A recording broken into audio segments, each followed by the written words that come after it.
오늘도 말씀 체험하시기를 바랍니다. 지금 금강산에서 남북 이산가족 상봉이 이루어지고 있습니다. 1985년에 남북 이산가족 고향 방문단 및 예술공연단이라는 명목으로 시작된 이산가족 상봉이 금년에 1차, 2차 상봉으로 21번째 맞이했습니다. 한국전쟁 때 북한에서 남한으로 피난 온 분들이 약 500만 명 정도 된답니다. 그래서 물론 이제 가족들이 피난 온 경우도 있고 해서 피난 그 이산가족 2세 혹은 3세까지 하면 남북 이산가족이 약 1000만 명에 이를 거라고 그럽니다. 저는 이산가족 상봉하는 그런 모습을 보면서 참 잔인한 만남이다 라는 그런 생각이 들었습니다. 저는 여행을 좋아해서 종종 여행하는데요. 떠날 때 아드레날린이 많이 솟구쳐서 공항으로 나갈 때, 인천공항으로 나갈 때 외국 여행 가면 참 기분이 좋습니다. 그런가 하면 여행을 마치고 돌아올 때 또 참 기분이 좋습니다. 야, 집에 가는구나. 집에 가면 가족들이 기다리고 있고 가족들을 만나고 성도들을 만나고 다시 만날 수 있기 때문에 그 돌아옴이 참 기쁨입니다. 대부분의 이산가족들 신청자들이 80세 후반, 90세, 100세 또 100세가 넘는 분들도 지난번 1차 회담 때 있었지요. 그들이 2박 3일의 만남을 끝내고 헤어질 때 다시 만난다는 보장을 아무도 못합니다. 그러니 그 만남이 잔인한 만남 아니겠습니까? 정말 우리 기도합시다.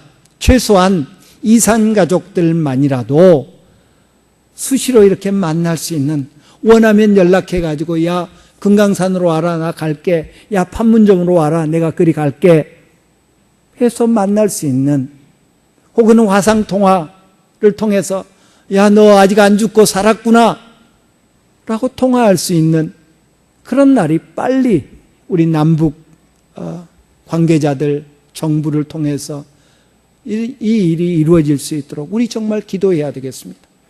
나 아니니까, 나는 북한에 친인척이 없으니까 하지 마시고요. 정말 이산가족 만남만이라도 속히 잘 이루어져야 되겠습니다. 이산가족들이 만납니다. TV로 이렇게 그 만남들을 보니까 최소한 2번의 눈물, 서로 다른 눈물을 흘립니다. 67년, 70년 가까이 헤어져 있었는데 저쪽에서 들어오는 가족, 친척 모습 보면서 야 너구나 한눈에 알아보는 그런 분들 계세요. 남한에서, 우리 남쪽에서 만남을 신청했는데 어머니를 만나고 싶은데 어머니는 돌아가셨고 이모님이 대신 나옵니다. 이모님이 저쪽 문에서 걸어 들어오는데 어머니가 살아 돌아오신 줄 알았대요. 한눈에 알아봅니다. 그런가 하면 알아보지 못해서 서로의 인척관계를 확인합니다. 사진을 가지고 옛날에 이런 사진, 이런 자수 놓았던 것 아버님이 어머님이 물려주시던데요. 저희 아버님 옛날에 뒤에, 머리 뒤에 혹이 있었는데요. 그래 맞다. 그러면서 얼싸안고 눈물을 흘립니다. 그 눈물은 분명 뜨거운 눈물이었을 것입니다. 기쁨의 눈물이었을 것입니다. 그런가 하면 2박 3일의 일정을 마치고 버스 타고 헤어집니다. 버스 안에서 어떻게라도 조금이라도 더 보려고 버스 안에서 소리쳐도 들리지도 않는데 그냥 뭐라고 소리치고 그러는 모습들을 봅니다. 또 눈물을 흘립니다. 이별의 눈물, 슬픔의 눈물입니다. 2박 3일 동안 그들의 눈에서 눈물이 멈추지 않습니다. 눈물이 그칠 줄 모릅니다. 우리 복음성가 중에 복음성가 CCM 찬양 중에 멈출 수 없네 라는 찬양이 있습니다. 주날 구원했으니 어찌 잠잠하랴 기쁨의 찬송 드리리. 주 내 제사했으니 어찌 잠잠하랴 기쁨의 경배 드리리. 주를 향한 나의 사랑 멈출 수 없네 멈출 수 없네. 나 기쁨에 춤추리. 나 내 모든 슬픔 바꾸셨네. 나 기쁨에 춤추리. 내 모든 삶 주 안에 있네. 주님의 구원이 주님의 은혜가 감사하여서 찬양을 멈출 수 없다고 고백합니다. 여러분 혹시 멈출 수 없는 거 있습니까? 이따금 저는 우리 아이들과 TV 보다가 제가 나이가 많이 들었구나 늙었구나. 특별히 이렇게 그 개그 프로그램 보면서 우리 아이들이 그냥 막 웃어요. 배를 잡고 웃어요. 그런데 저는 무덤덤 저게 웃기는 건가? 그러면서 세대 차이를 느끼고 그렇습니다. 때로는 웃음을 멈추지 못할 때가 있습니다. 때로는 기쁨을 멈추지 못할 때가 있습니다. 때로는 너무 슬퍼서 울음을 멈추지 못할 때가 있습니다. 여러분은 무엇을 멈추지 못하십니까? 1957년에 돈 깁슨이라고 하는 분이 작사, 작곡한 노래가 1958년 초에 대히트를 냈습니다. 그때 당시 미국에서 밀리언셀러를 했습니다. 그때는 이제 이렇게 비닐 디스크였죠. 판, 옛날 우리 판이라고 그랬죠. 레코드 판. 100만 장 이상을 팔면 밀리언셀러라고 그러는데 이미 그때 밀리언셀러였습니다. 제가 57년생인데요. 저는 대중가요를 거의 모르고요. 어렸을 때부터 목사 아들로 자라와서 불러볼 기회가 별로 없어서 대중가요를 잘 모르는데 또 팝송도 잘 모르는데 조금 아는 노래 몇 곡 중에 한 곡이 바로 돈 깁슨이 작사 작곡한 노래입니다. I can't stop loving you. 제가 노래를 잘 못하는군요. I can't stop loving you라고 하는 우리말로 번역하면 당신을 사랑하는 것을 멈출 수 없습니다. 당신을 사랑하는 것을 멈출 수 없습니다. 이제 이 I can't stop loving you가 돈 깁슨의 57년에 작사 작곡한 곡인데 그 이후에 많은 아주 가수들이 리메이크해서 불러서 유명한 그런 곡입니다. 나는 당신을 사랑할 수밖에 없어요. 우리가 헤어진 뒤 시간은 멈추고 말았어요. 나는 당신을 사랑하지 않고는 견딜 수 없어요. 그래서 옛날 추억 안에 살기를 결심했어요. 나는 당신을 원하는 것을 멈출 수 없어요. 나는 당신을 바라보는 것을 멈출 수 없어요. 등등의 구구절절 연인을 향한 사랑을 노래한 그런 곡입니다. 여러분은 무엇을 멈출 수 없습니까? 무엇이 여러분을 멈출 수 없게 만듭니까? 오늘 우리는 사도행전 28장 30절, 31절을 읽었습니다. 사도행전의 마지막 두 구절입니다. 그리고 그 31절 마지막 절의 마지막 두 단어 우리 성경에 보니까 거침없이 가르치더라 라는 두 단어로 끝나고 있습니다. 거침없이 가르치더라. 그런데 우리가 지금 읽은 성경은 개역 개정판이라고 그러죠. 그 전에 우리가 보편적으로 썼던 성경책을 한글 개역이다 그렇게 부르는데 그 한글 개역 한글에는 그 많은 사람이 없더라. 라고 그렇게 번역되어 있었습니다. 저는 이제 그 영어 성경을 이렇게 번역한 참 많은 번역본이 있거든요. 신약 성경을 26개의 번역본으로 번역본을 모아놓은 그런 성경책이 있는데, 거기에 보니까 대부분 그 개역 한글 금하는 사람이 없더라, 금하지 않았더라, 막지 않았더라 등으로 번역하는 것을 볼 수 있었습니다. 이 거침없이라고 번역된 헬라어 단어는 아콜로토스라고 하는 단어인데, 방해받지 않은 채라는 뜻이 담겨 있습니다. 외적인 제한이나 금지 없이 하고 싶은 대로 했다. 아무도 바울의 복음 사역, 바울이 예수 그리스도를 전하는 일을 막지 않았다, 금하지 않았다라는 말입니다. 그 어떤 것도, 그 어떤 상황도, 그 어떤 사람도 바울이 복음 전하는 것을 멈추게 하지 못했다라는 것입니다. 바울은 멈추지 않았습니다. 무엇을요? 복음 전하는 일을요. 그 어떤 환경도 바울을 멈추게 하지 못했습니다. 그 어떤 사람도, 그 어떤 유대인들도, 그 어떤 권력도, 그 어떤 폭풍우도, 그 어떤 환경도 바울을 멈추게 하지 못했습니다. 바울이 복음 전하는 것을요.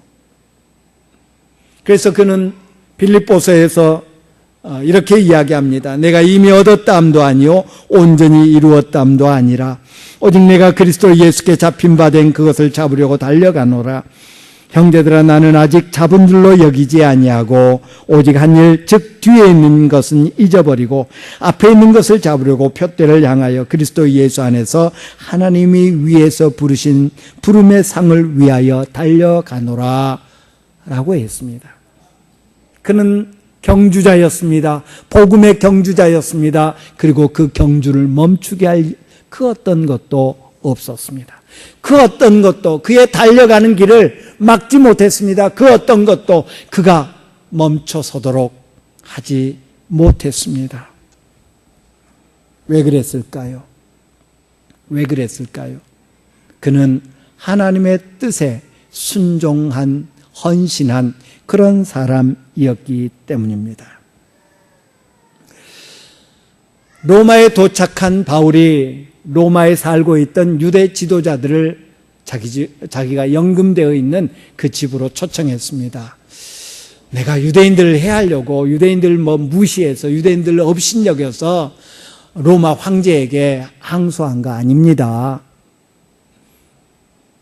어쩔 수 없이 내가 아무 죄가 없는데 예루살렘에 있는 유대인들이 나를 계속 고발하고 그러니 어쩔 수 없이 항소한 것뿐입니다. 로마에 있는 유대인들과 좋은 관계를 통해서 전도하기를 원했던 바울이 로마 지도자들에게 자기를 변명합니다. 다행히 바울에 대한 어떤 나쁜 선입견이랄지 편견, 이거 갖고 있지 않았습니다. 너에 대한 이야기 우리 잘 몰라. 누가 너에 대해서 자세히 얘기해 준 적 없어. 잘 몰라. 그런데 한 가지 알고 싶다. 네가 속해 있는 파에 대해서 네 생각은 어떤지 우리가 좀 듣고 싶다라고 이야기하는 것을 우리는 지난 시간에 보았습니다. 바울이 속한 파, 소위 나사렛 이단, 나사렛 종파에 대해서 로마에 있는 유대인들은 알고 싶어 했습니다. 그들은 나사렛 이단에 대한 소문을 들었습니다. 나사렛 예수라는 사람을 따르는 사람들이 있는데 그 사람들이 이런 주장을 한대. 나사렛 예수라는 사람들이 죽었다가 그 십자가에 못 박아 죽였는데 다시 살아났대. 사흘 만에 다시 살아났대. 그리고 그가 살아계실 때 이렇게 가르쳤대. 이런 기적을 행했대. 그들이 직접 목격한 것이 아니었기 때문에 소문으로 들은 것이기 때문에 대부분 믿을 수 없는 이야기였을 것입니다. 예수님의 가르침은 그래, 그 가르침 좋네, 괜찮네. 그런데 그가 행했다는 기적, 어떻게 사람이, 어떻게 나사렛 출신이, 어떻게 목수가 하면서 믿지 못했음이 분명합니다. 예수님의 부활, 사람이 어떻게 죽었다 다시 살아나? 라고 믿지 못했음이 분명합니다. 또한 그들 주변에는 이미 예수님을 믿고 성령 체험한, 그래서 삶이 변화된 그리스도인들이 있었습니다. 나무는 열매를 보아야 한다고 그랬습니다. 열매가 좋으면 나무도 좋게 마련입니다. 좋은 나무에서 좋은 열매 납니다. 그런데 그들 주변에 그 나사렛 이단에 속한, 나사렛 종파에 속한 그런 사람들이 있는데, 이들이 예수 믿고 성령을 체험한 사실, 이들이 예수 믿고 변화된 그런 모습들은 이 유대 지도자들의 고개를 갸우뚱하게 만들기에 충분했습니다. 어떻게 저렇게 헌신적일 수 있어? 어떻게 저렇게 완전한 사랑을 실천할 수 있어? 어떻게 저렇게 남 돕는 일을 기꺼이 할 수 있어? 어떻게 저렇게 오른손이 하는 일을 왼손이 모르게 그렇게 할 수 있을까? 대가도 없이, 뭘 바라는 것 없이 저렇게 헌신적인, 희생적인 삶을 살 수 있을까? 로마에 있는 성도들은 이 유대인들에게 도전이 되고 자극이 되기에 충분했을 것입니다. 그래서 그들은 바울이 로마에 도착했을 때 너의 사상을 듣고자 한다. 네가 속한 종파에 대해서 너의 이야기를 좀 듣고자 한다. 라고 그렇게 말하는 것을 볼 수 있습니다. 그래서 바울은 자기에게 찾아오는 사람들에게 하나님의 말씀을 근거로 해서 모세의 율법과 선지자들의 글, 성경책을 근거로 해서 예수님에 관해서 가르칩니다. 아침부터 저녁까지 가르칩니다. 온 힘을 다해서 예수 그리스도를 전합니다. 그런데 그들의 반응은 사뭇 이상했습니다. 그 말을 믿는 사람도 있고 믿지 아니하는 사람도 있어 서로 맞지 아니했다라고 24절 25절에 기록하고 있는 것을 봅니다. 예수에 관해서 바울 사도가 가르쳐 주었을 때 어떤 사람들은 믿었습니다. 그런데 어떤 사람들은 믿지 아니하더라. 그래서 유대인들 사이에 분란이 있었음을 암시하고 있습니다. 왜 어떤 사람은 믿고 어떤 사람은 믿지 아니할까요? 하나님의 말씀에 문제가 있습니까? 바울이 좀 제대로 가르치지 못했습니까? 왜 사람들이 믿고 어떤 사람은 믿고 어떤 사람은 믿지 아니할까요? 전도하는 사람이 전도를 잘하니까 어떤 사람은 믿고, 전도한 사람이 좀 서투르니까, 전도 방법이 좀 낙후됐으니까 믿지 않을까요? 빌리그리암 목사님처럼, 혹은 그 빌리그리암 목사님을 통역했던 목사님처럼, 혹은 오늘날 유명한 설교 잘하시는 많은 목사님들처럼 설교 잘하니까 어떤 사람들은 믿고, 저처럼 설교가 좀 우둔하니까, 말이 좀 우둔하니까 믿지 않을까요? 이 믿지 않다라는 말, 그 헬라어 단어 속에는 거부하다라는 의미를 담고 있습니다. 따라서 어떤 사람은 그 말을 믿는 사람도 있고 믿지 아니하는 사람도 있더라 할 때, 믿지 아니하는 사람은 믿기를 거부하는 사람이라고 번역하는 것이 좋습니다. 믿기를 거부했기 때문에 믿지 않았다라는 말입니다. 우리 하나님의 말씀은 좌우에 날이 선 검과 같다고 했습니다. 그래서 심령, 관절, 골수를 찔러 쪼갤 수 있다고 했습니다. 그런데 하나님이, 우리 주님이 하시지 못하는 일이 있습니다. 전능하신 하나님이심에도 불구하고 하지 못하시는 일이 성경에 보니까 보입디다. 볼지어다 내가 문 밖에 서서 두드리노니 누구든지 내 음성을 듣고 문을 열면 내가 그에게 들어가 그로 더불어 먹고 그는 나로 더불어 먹으리라. 우리 주님은 우리의 마음의 문을 두드리시는데 그냥 확 열고 들어가시는 분이 아니라는 말입니다. 우리가 마음 문을 열 때 들어와서 우리를 사해 주시고 구원해 주시는 줄 믿습니다. 이스라엘 백성들이 하나님을 거역합니다. 하나님으로부터 떠납니다. 우상 숭배에 빠집니다. 선지자들 통해서 야 돌아와라 돌아와라 돌이켜라 돌아와라 라고 그들에게 충고하시고 돌아오지 않으면 니들 망한다 망한다 망한다 충고하실 뿐 그들의 마음속에 들어가서 그들의 마음의 방향을 나침반을 확 돌려버리지는 않으시더라는 것입니다. 그렇습니다. 하나님의 말씀은 좌우에 날이 선 검이지만 마음을 완악하게 하는 사람들, 마음을 강팍하게 하는 사람들, 마음의 문을 열지 않은 사람들, 마음의 밭에 가시덤불 혹은 돌들 이것 제거하지 않는 사람들에게는 그 하나님의 말씀의 능력이 역사하지 않더라는 것을 봅니다.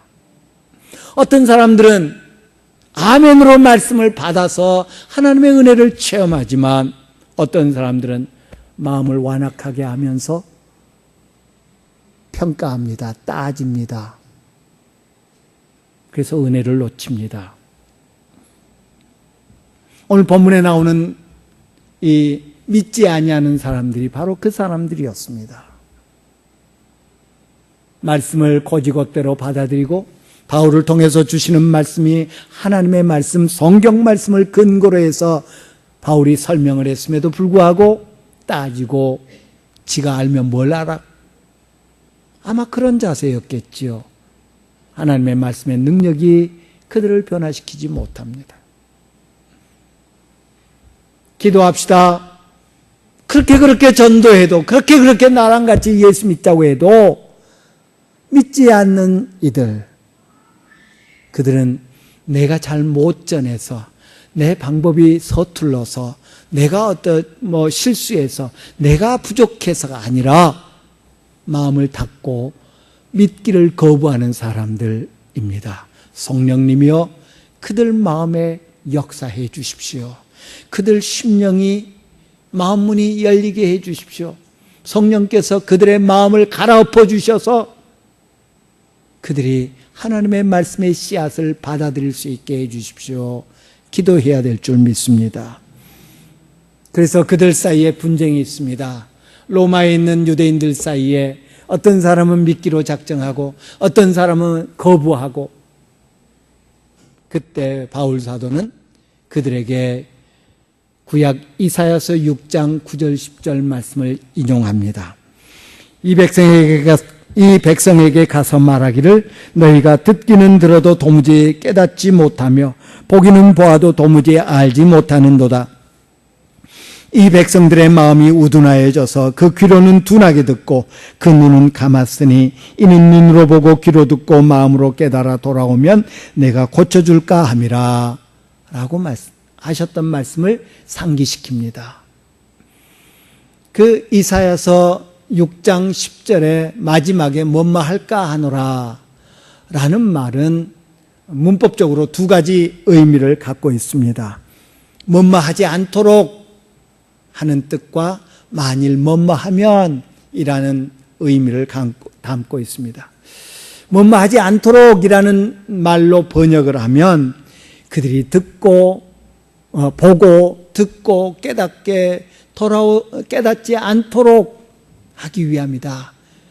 왜냐하면 그들이 깨닫고 돌아오면 내가 그들을 고쳐줄까 해서 깨닫지 못하도록, 듣지 못하도록 하나님의 자비, 하나님의 은혜보다는 하나님의 심판에 초점을 맞춘 그런 해석이라고 할 수 있을 것입니다. 오늘 개역 개정판에 우리말로 번역된 것은 후자의 번역입니다. 만일 뭐뭐하면, 만일 그들이 듣고 보고 깨닫고 돌아오면 내가 고쳐줄까 한다. 내가 치료해 줄까 한다. 미래지향적이요 하나님의 성품을 잘 보여주는 그런 해석이라고 할 수 있습니다. 바울 사도는 로마서에서 이스라엘 백성들, 유다 백성들은 그러면 어떻게 될 것이냐? 복음이 이방인들에게로 가서 이방인들이 예수 믿고 구원받는데 그러면 유다 백성들은 이제 포기한 거냐? 버려진 자냐? 결코 그럴 수 없느니라 라고 말씀하시면서 하나님의 섭리를 이야기합니다. 이방 사람들이 많이 예수 믿고 구원받는 그런 모습을 보면서 유다 백성들 마음속에 시기심이 일어나고 결국은 그들도 깨닫고 돌아오게 될 것이다 라고 말씀하시는데 그런 바울의 신학과 일치하는 해석이라고 할 수 있을 것입니다. 그렇습니다. 우리 하나님은 못 보게 해. 저 사람은 구원 못 받을 사람이니까, 저 사람은 죄가 너무 크니까 들어도 깨닫지 못하게 해. 그래서 구원해 주지 않으시는 그런 하나님의 아니심을 우리는 성경 전체를 통해서 봅니다. 우리 하나님은 누구든지 깨닫고 돌이키면, 주님께로 나오면 기꺼이 고쳐주시는, 기꺼이 치료해 주시는, 기꺼이 구원해 주시는 하나님이신 줄 믿습니다. 그러면서 바울 사도는 덧붙입니다. 28절에 보니까 하나님의 이 구원이 이방인에게로 보내진 줄 알라. 그들은 그것을 들으리라. 유대인들이 마음을 완악해 해서 듣기를 거부합니다. 믿기를 거부합니다. 그러자 구원이, 하나님의 구원이 이방인에게로 보내졌다라고 말합니다. 왜 이방인에게로 보내졌을까요? 왜 이방인이 구원받게 되었을까요? 이방인들이 마음이 심성이 고와서 바울의 말을 귀 기울여 들어서, 혹은 이방인들이 선한 사마리아인처럼 착한 일을 많이 하기 때문에 28절에 보니까 그들은 그것을 들으리라. 그것은 그들이 들으리라. 무슨 말입니까? 믿기를 거부한, 듣기를 거부한, 받아들이기를 거부한 이스라엘 백성들, 유다 백성들과 달리 이방인들은 들을 것이다, 받아들일 것이다, 믿을 것이다. 그렇습니다. 영접하는 자 곧 그 이름을 믿는 자들에게는 하나님의 자녀가 되는 권세를 주셨으니 이는 혈통으로나 육정으로나 사람의 뜻으로 나지 아니하고 하나님의 뜻으로 된 것이라고 했습니다. 누구든지 주의 이름을 부르면 구원을 얻으리라고 했습니다. 거기에 어떤 제한도 제약도 없습니다. 예수를 믿으면 구원받습니다. 예수를 믿으면 구원받습니다. 헬라인이나 야만인이나 지혜 있는 자나 어리석은 자나 유대인이나 이방인이나 남녀노소 지위 고하를 막론하고 누구든지 예수님께 마음 문을 열면 예수님이 들어와 우리와 함께 먹으십니다. 우리를 구원해 주십니다. 누구든지. 그러나 아무리 유대인이라 할지라도, 아무리 아브라함의 후손이라고 자랑한다 할지라도, 아무리 할례 받은 사람이라 할지라도, 아무리 율법을 지키고 안식일을 지키고 아무리 유대의 전통을 철저하게 지키는 사람이라 할지라도 영접하지 아니하면, 믿지 아니하면, 받아들이지 아니하면 구원받을 수 없다는 사실을 분명하게 해주고 있습니다. 바울은 2년 동안 로마에 있었다고 했습니다. 온 이태 동안, 만 2년 동안 로마에 있었습니다. 연금 생활을 했습니다. 바울이 가이사에게, 로마 황제에게 상소했습니다. 그러면 이 고발한 사람들, 원고가 와야 되겠죠. 이 사람 이런 죄를 졌습니다. 이 사람 이런 죄를 졌습니다. 라고 해야 될 텐데 그게 없습니다. 어느 누구도 바울의 죄를 입증하려고 나서지 않습니다. 그러니 재판 자체가 성립이 되지 않습니다. 그래서 2년 동안 머물러 있었습니다. 그 후에 바울이 어떻게 됐을까에 대해서는 성경은 기록하고 있지 않습니다. 다만 전해 내려오는 이야기 전승에 따르면 이 2년 후에 바울 사도가 풀려났답니다. 풀려나서 그동안 1차, 2차, 3차 전도여행, 선교여행 했지 않습니까? 4차 선교여행을 했다라고 알려지고 있습니다. 어디로 선교여행을 했을까? 모르지요. 역시 전해 내려온 전승에 의하면 바울이 로마서 마지막 부분에 로마 교회 성도들에게 나 너희한테 가려고 한다. 내가 가면 너희들이 나를 후원해서 저 서바나로 좀 보내줬으면 좋겠다. 서바나 선교사로 파송해 줬으면 좋겠다. 라고 했습니다. 아마 그 원대로 서바나로 선교여행을 떠났을 것이다. 라고 말합니다. 서바나는 오늘날의 스페인입니다. 예수님께서 사도행전 1장 8절에서 제자들에게 그렇게 부탁하셨습니다. 오직 성령이 너희에게 임하시면 너희가 권능을 받고 예루살렘과 온 유다와 사마리아, 온 유다와 사마리아와 땅 끝까지 이르러 내 증인이 되리라 라고 하셨습니다. 땅 끝이 어디죠? 예, 해남이죠. 우리는 전도하러 어디로 가야 돼요? 해남으로 가야 돼요. 당시의 당시의 사람들은 지구가 둥글다는 걸 몰랐을 때입니다. 그래서 땅끝이 있다고, 진짜 땅끝이 있다고 생각했습니다. 그리고 그 땅끝은 유럽의 끝이라고 생각했고요.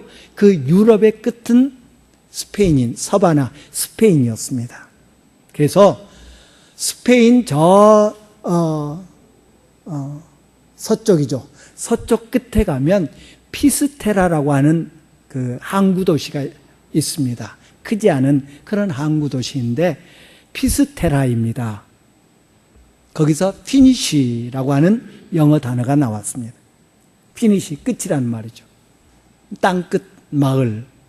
옛날에 땅끝 마을로 여겨졌던 곳이 바로 스페인의 피스테라라고 하는 그런 마을입니다.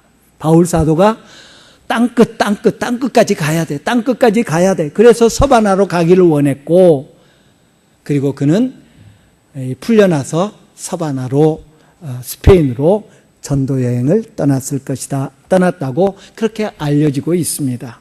물론 성경에는 기록되지 않았습니다. 그 후에 어떤 이유에서인지 네로가 황제가 되었을 때에 기독교인들을 박해할 필요를 느꼈고, 그래서 바울을 다시 체포해서 로마 감옥에 가뒀다고 알려지고 있습니다. 그 4차 선교여행을 할 때 디모데 전서, 디도서를 기록했고요. 그리고 다시 로마의 감옥에 감금되었을 때 디모데 후서를 기록했던 것으로 알려지고 있습니다. 그래서 디모데 후서에 보면 이제 자기가 죽을 날이 얼마 남지 않았음을 바울 사도가 이렇게 언급하고 있는 것을 볼 수 있습니다. 그는 어떤 기회가 주어지든지, 바울 사도는 어떤 기회가 주어지든지 복음 전하는 일을 힘썼습니다. 모든 민족으로 제자를 삼으라고 하신 주님의 말씀을 실천하기를 힘썼습니다. 땅끝까지 이르러 내 증인이 되리라고 하신 주님의 말씀을 힘썼습니다.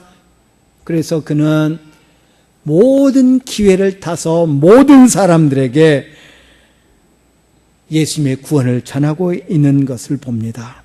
그의 메시지는 항상 더도 덜도 아닌 예수였습니다.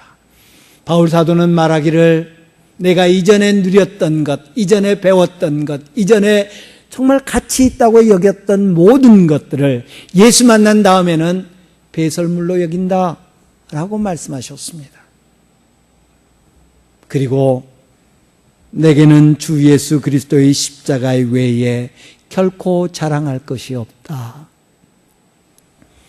만약에 여러분에게 자랑할 것 딱 한 가지만 있다면 어떡하겠습니까?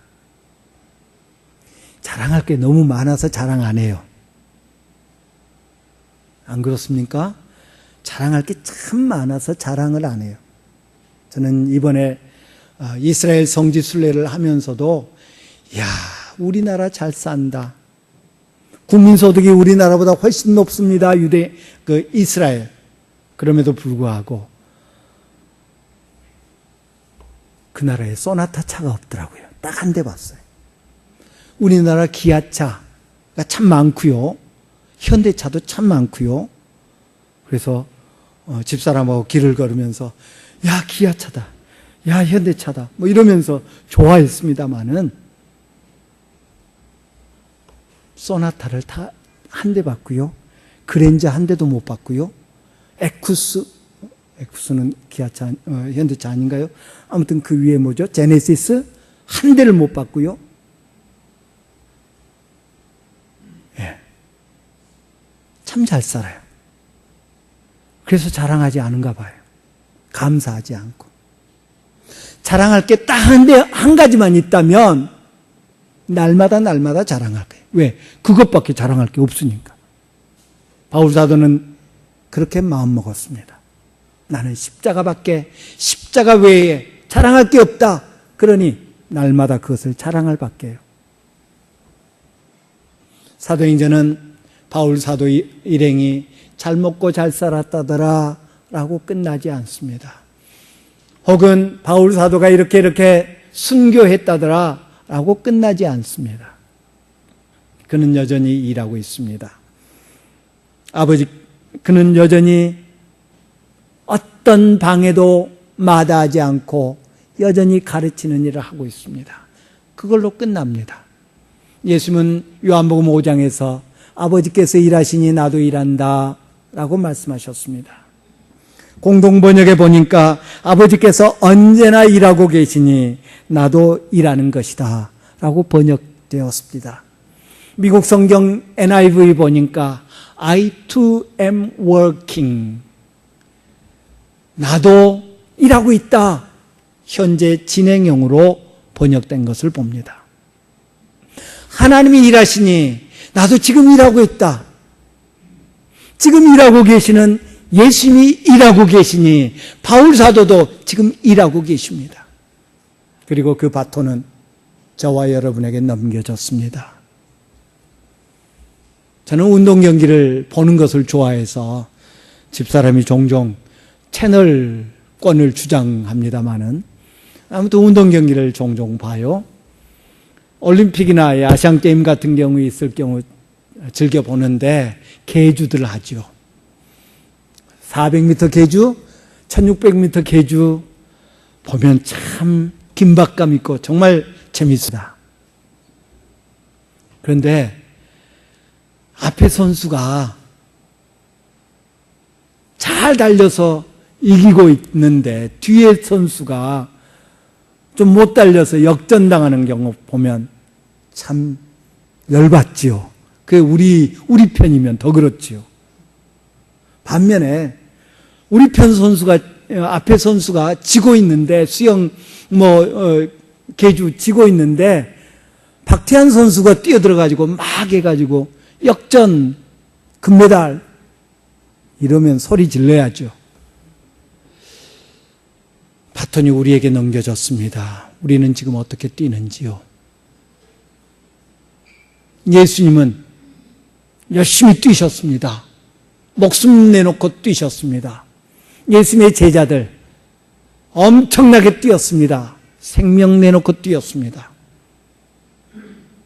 그리고 그 이후에 때로는 엎치락뒤치락 잘못하기도 하고 했습니다. 그럼에도 불구하고 우리 믿음의 선조들은 열심히 뛰었습니다. 그래서 우리에게까지 바톤을 넘겨줄 수 있었습니다. 예선 탈락 안 했다는 말입니다.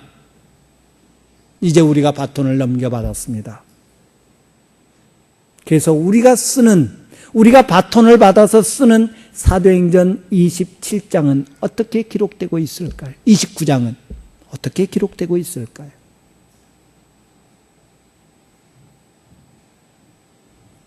바울 사도처럼 아니 CCM 복음성가 가사처럼 멈출 수 없네, 멈출 수 없네, 아무도 나를 멈추게 못하네, 나를 멈추게 할 수 있는 그 어떤 것도 없네 라고 말할 수 있는 저와 여러분이 되기를 간절히 축원합니다.